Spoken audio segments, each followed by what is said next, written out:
Bonjour à tous, ici Adrien. Aujourd'hui on est le vendredi 4 mars 2022 et dans cette vidéo nous allons voir ensemble comment activer les mises à jour automatiques sur nos serveurs Linux. Ce tutoriel s'applique à Red Hat Enterprise Linux 8 ainsi que ses dérivés tels que Alma Linux, c'est celle que j'utilise dans cette vidéo, mais aussi CentOS Stream ou encore Rocky Linux. Nous allons voir comment paramétrer cela, mais avant, posez-vous les bonnes questions. Est-il pertinent de mettre à jour automatiquement vos systèmes? Pas forcément si vous utilisez un outil d'administration tel que Ansible qui va faire les mises à jour sur l'ensemble de vos systèmes. Cependant, si vous souhaitez mettre vos serveurs automatiquement à jour, posez-vous les bonnes questions, à savoir quel type de mise à jour vous souhaitez appliquer. Uniquement les mises à jour de sécurité ou l'ensemble des mises à jour disponibles. Ça, c'est à réfléchir avant de mettre en place cette politique sur vos serveurs.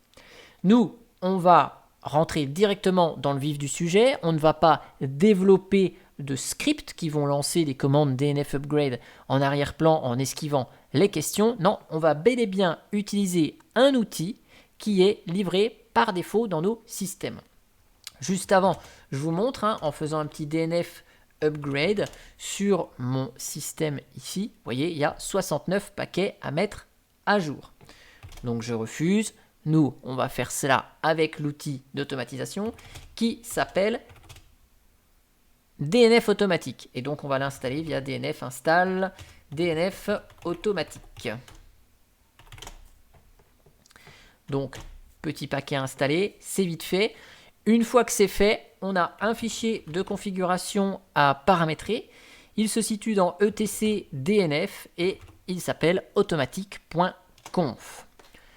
Une fois qu'on est dans ce fichier, donc suivant la politique que l'on a définie, on a la première ligne ici, upgrade type, qui nous intéresse. Vous voyez, ici, par défaut, c'est default, donc ça va installer toutes les mises à jour. Nous, on va indiqué ici, Security, qui est l'autre option, qui va donc appliquer uniquement les mises à jour de sécurité, donc tous les paquets qui viennent corriger une vulnérabilité ou une faille de sécurité sur notre système. Ça, c'est le premier paramètre. Deuxième paramètre à modifier, ici par défaut, il est bien paramétré, c'est Download Updates. C'est ce qui va donc permettre ici à l'outil DNF automatique d'aller télécharger en arrière-plan les mises à jour. Donc à définir sur Yes évidemment. Et la troisième ligne importante, c'est Apply Updates ici. Elle est par défaut à No. Donc vous l'aurez deviné, l'outil va automatiquement télécharger les paquets à mettre à jour sans les installer sur votre système. Donc nous, on souhaite les installer automatiquement. On indique donc Apply Updates à Yes. Ça, c'est le minimum pour activer tout cela. Si vous souhaitez, pour des raisons qui vous sont propres, activer l'envoi de rapports par mail, c'est dans la section email ici, où vous indiquez l'expéditeur dans email from et le destinataire dans email to pour envoyer des messages par mail. Et bien sûr, vous indiquez le serveur SMTP via cette variable email host ici. Ensuite, bien sûr, si vous voulez des mails, emit via, vous indiquez email en plus de stdio ici. Si vous ne souhaitez pas envoyer de mail, vous laissez stdio par défaut. Ça va envoyer des informations sur la sortie. Donc on va le voir ensemble en lançant manuellement l'outil. Ce sera également pratique pour indiquer ce que l'outil fait dans les journaux du système. Vous pouvez indiquer d'autres variables ici, telles que MOTD, qui va donc afficher les informations sur l'écran de connexion. Si vous ne voulez vraiment aucune information, vous pouvez indiquer la valeur None ici. Une fois que votre fichier est paramétré, on quitte ici le fichier de configuration. On va activer, ce n'est pas un service, mais un timer systemd, puisque c'est une planification qui va s'effectuer à un instant donné. Pour activer ça, systemctl enable, je vais mettre --now pour démarrer en même temps ce timer, et il s'intitule dnf automatique.timer. Donc là, on voit que ce timer est actif. Et via la commande systemctl list timer, et je vais afficher ceux qui commencent par DNF. Vous voyez, notre DNF automatique.timer, il est là et il va se déclencher à 6h21, donc samedi 5 mars. Donc, ça va être demain matin. Donc, ici, on voit que notre timer, il est prêt, que l'installation va pouvoir se dérouler demain matin, au moment où j'enregistre cette vidéo.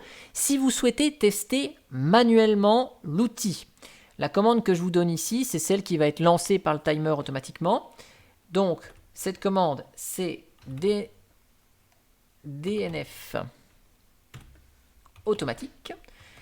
On indique le fichier de configuration, etc.dnf automatique.conf, et on exécute avec l'option timer ici. Donc voilà ce qui va se passer à 6h demain matin.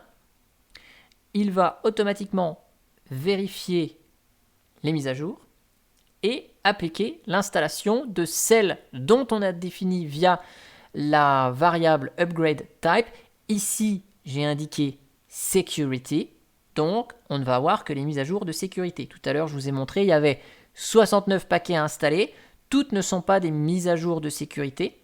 Donc, après cette installation lancée manuellement avec l'outil, si on relance un DNF upgrade, vous allez voir qu'il va y avoir grosso modo la moitié des paquets qui auront été installés.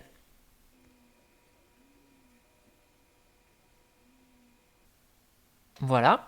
Donc ici, les mises à jour ont été installés, 34 paquets. Donc si je vous refais un DNF upgrade à la main, il va nous rester tout ce qui n'est pas mis à jour de sécurité. Vous voyez, il n'y en a plus que 35 à mettre à niveau de paquets. Donc je vous rappelle ici la commande pour voir quand va se dérouler la prochaine mise à jour. Systemctl list timer dnf automatique.timer. Donc là, ça se déroulera à 6h21 et 12 secondes. Si vous souhaitez voir comment est paramétré ce timer, vous faites systemctl cat dnf automatique.timer. Donc là, on voit la configuration ici qui indique quoi? Que ça se fait tous les jours à partir de 6h du matin avec un délai aléatoire jusqu'à 60 minutes. Donc si ça ne vous plaît pas au niveau de la planification, ce que vous pouvez faire, c'est carrément éditer ce timer avec la commande systemctl edit. Donc là, je vais juste faire un petit editor égal vi, sinon ça s'ouvre avec nano. Hop. Ici, vous réécrivez cela, sauf que vous changez l'heure qui vous intéresse. Par exemple, si vous voulez lancer ça à 4h du matin, vous mettez 4h. Là, je veux aucun délai, donc 4h pile, ça va s'exécuter. J'enregistre mon fichier et donc ici, cette fois-ci, la configuration est réécrite. Et si je vous fais un petit systemctl list timer dnf auto, vous voyez que là, ma mise à jour, elle va se dérouler à 4h du matin, pile poil comme je l'ai décidé. Voilà, ça ne passe pas par un cron, tout ce qu'il y a de plus classique, mais par un timer systemd. En tout cas, j'espère que cette vidéo vous aura plu et moi, je vous dis à bientôt pour une prochaine vidéo. Ciao, ciao!